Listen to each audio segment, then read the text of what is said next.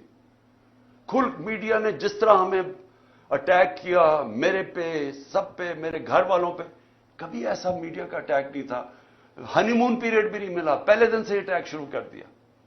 اور جیسے ہماری گورنمنٹ گئی, میڈیا کو ٹوٹل کنٹرول کیا گیا. خود ٹیلی فون جایا کرتا تھا نامعلوم صاحب سے کہ جناب عمران خان کو نہیں دکھانا. ان کو اونرز کو ٹیلی فون کر کے کہا جاتا تھا کہ اس کو نہیں تم نے دکھانا.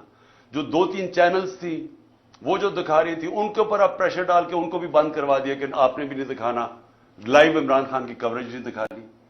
جو سب سے بڑی پارٹی پاکستان کی ہے, اس کے لیڈر کو کیسے ایک ڈیموکریسی کے اندر آپ میڈیا سے بلیک آؤٹ کروا دیتے ہیں, اس کی سپیچز نہیں دکھانے دیتے.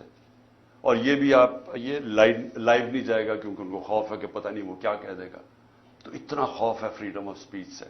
اور میں آج یاد کرانا چاہتا ہوں ہر وہ ہمارا صحافی جو ہمارے دور میں کہتا تھا کہ جی دیکھیں یہاں پابندیاں لگ رہی ہیں, میں چیلنج کرتا ہوں کہ آج اور کمپیئر کریں. میں کہتا ہوں پاکستان کی جمہوریت کی تاریخ میں کبھی ایسی پابندیاں نہیں لگی جو آج لگی ہوئی ہیں ہمارے اوپر. تو میڈیا انہوں نے کر دیا. پھر فنڈامنٹل رائٹس, بنیادی حقوق. 25 مئی کو سے شروع ہوتا ہے.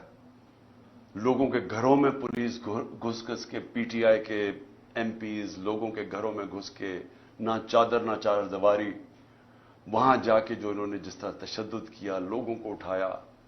ایک 11 سال کے بچے کو لے کے جا رہے جیل میں کیونکہ باپ نہیں تھا. ایک گھر میں اٹیک کر دیا انہوں نے, وہ ایک میجر صاحب تھے, ان کو کیا پتا کون آ رہا ہے گھر میں. کوئی کسی کے گھر میں رات دروازہ توڑ کے گھستا اندر, اس نے گولی مار دی, اس نے سمجھا کوئی ڈاکو آ رہا ہے. اس کو پکڑ کے اس کے بیٹے کو انہوں نے جو تشدد کیا پولیس نے, جو بیٹے سے کیا. میں 6 مہینے کے بعد بیٹے کو ملا, اس نے کہا میں ابھی بھی میں رات کو سو نہیں سکتا, اتنا انہوں نے میرے ظلم کیا.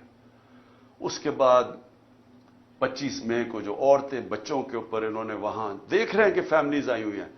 تحریک انصاف کی کیسے یہ کہہ سکتے ہیں کہ ہم کسی بھی انتشار کے اندر ہم ملوث ہوں, کیونکہ جو پارٹی الیکشن چاہتی ہے وہ انتشار کیوں چاہے گی. ہم تو پہلے دن سے کہہ رہے ہیں کہ پاکستان کے مسئلے الیکشن میں, وہ انتشار کیوں چاہے گی. لیکن ہر جگہ ہمارے اوپر انہوں نے ہمیں